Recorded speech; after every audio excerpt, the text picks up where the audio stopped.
একাধিক ত্রুটি রেখেই জাতীয় স্টেডিয়াম সংস্কার প্রকল্পের মেয়াদ শেষ হচ্ছে সোমবার। মাঠের দায়িত্ব নিয়েছে ফুটবল ফেডারেশন। তবে ড্রেসিং রুমে পানির লাইন কিংবা গ্যালারিতে অপর্যাপ্ত ওয়াশরুমের সমাধান মিলবে কবে? প্রিমিয়াম বক্সগুলোর এসিও সঠিকভাবে কাজ করে না। তবে ক্রীড়া পরিষদের দাবি, প্রকল্পের মেয়াদ শেষ হলেও ত্রুটি সারিয়ে দিতে বাধ্য ঠিকাদার প্রতিষ্ঠান।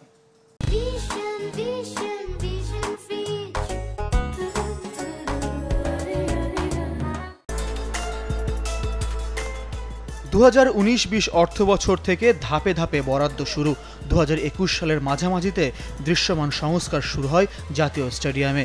দীর্ঘদিন বন্ধ ছিল খেলা। অবশেষে দুটি আন্তর্জাতিক ম্যাচও হয়েছে।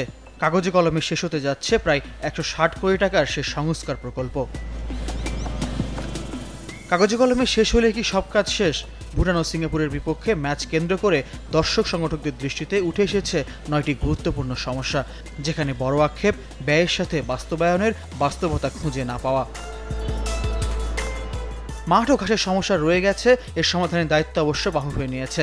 মাঠে পানির দ্বারে স্প্রিংকলার নিয়ে কম জল ঘোলা হয়নি, সেই স্প্রিংকলারের পানি সরবরাহ লাইনেও মাঝে মধ্যে ত্রুটি দেখা দেয়।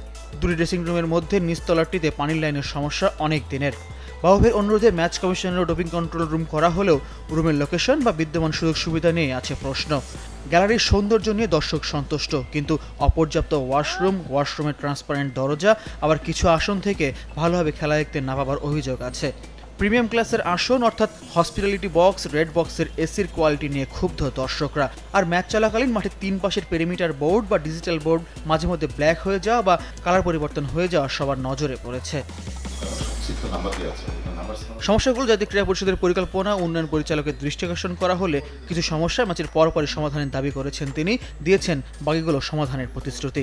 প্রকল্পের মেয়াদ শেষ হলেও সমস্যার সমাধানে দায়বদ্ধ ঠিকাদাররা। আমরা সাধারণত পারফরমেন্স গ্যারান্টি হিসেবে প্রায় 10% টাকা রেখে দিই, যে এই কাজটা যে করলাম কাজটা ঠিক মতো হলো কিনা। যদি না হয়ে থাকে তাহলে এইটা তখন আমরা আবার রিপেয়ার করি। তো এটা ঠিকাদারের টাকা রেখে দিয়ে ওই রিপেয়ার করে তারপর আমরা বাকি টাকা সমন্বয় করি। তো স্বাভাবিকভাবেই আমাদের একটা কাজ যদি এত টাকা খরচ করে করলাম, সেটা যদি টেকসই হয়, আমার বিল পর্যন্ত যদি সব কিছু হয়ে যায় তাহলে তো হবে না। তো সিস্টেমে টাকা ধরা আছে, সেই টাকার মধ্যে থেকে যদি ঝামেলা হয় অবশ্যই আমরা ওভারকাম করবো ইনশাল্লাহ। শুধু কাজ শেষ করাই শেষ কথা নয়, অভ্যন্তরীণভাবে প্রকল্পের মূল্যায়ন হবে। যখন আমাদের একটা প্রজেক্ট শেষ হয় তখন আমাদের আইএমইডি আছে, তারা চেক করেন উইদিন 3 মান্থস যে এই 3 মাসের মধ্যে এটা হয় কিনা। ঠিকাদারদের কিছু টাকা আমরা 10% টাকা আমরা কিন্তু পারফরমেন্স জামানত হিসেবে রেখে দিই, যে কোথাও কোনো অ্যানোমালি চলে সেই কাজগুলো আমাদের প্রজেক্টের পরও হয়তো করতে হতে পারে, প্রায় 1 বছর আমরা রেখে সেই কাজগুলো আমরা রিপেয়ার করি। জাতীয় স্টেডিয়াম সংস্কারে অনিয়ম দুর্নীতির সন্দেহ ক্রীড়া উপদেষ্টা আসিফ মাহমুদও একাধিক সময়ে জানিয়েছেন, দিয়ে রেখেছেন ব্যবস্থা নেওয়ার আশ্বাস। ফয়জুল ইসলাম, চ্যানেল 24, ঢাকা।